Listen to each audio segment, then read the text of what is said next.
December 2, 2024. Pagbasa gikan sa Santos nga Ebanghelyo sumala ni San Mateo. Sa pagsulod ni Jesus sa Capernaum, usa ka opisyal nga Romanhon mitagpo kaniya og nagpakitabang. Siya miingon, "Sir, nasakit ang akong sulugoon ug atua sa akong balay naghigda." Dili siya makalihok og nagantos pag-ayo. Si Jesus miingon, "Muadto ako ug ayuhon ko siya." Ang opisyal mitubag, "Ayaw lang pag-adto, sir, kay dili ako angay nga mopadayon kanimo sa akong balay.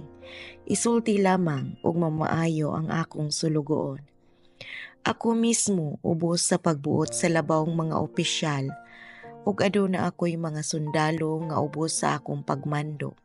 Kung suguon ko kining tawhana sa paglakaw, mulakaw siya.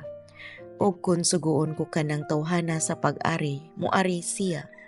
O kung suguon ko ang akong ulipon sa pagbuhat og bisan unsa, mubuhat siya. Natingala si Jesus sa iyang pagkabati niini og miingon siya sa mga tawo nga mikuyog kaniya, "Sultihan ko kamo nga wala ako makakitag pagtuo dinhi sa Israel nga sama kadako niini. Hinumdumi kini, daghan ang mga but gikan sa sidlakan ug sa kasadpan, ug makigsalok kang Abraham, kang Isaac ug kang Jacob didto sa gingharian sa langit." Ang Ebanghelyo sa Ginoo. Daygon ko ikaw, O Kristo.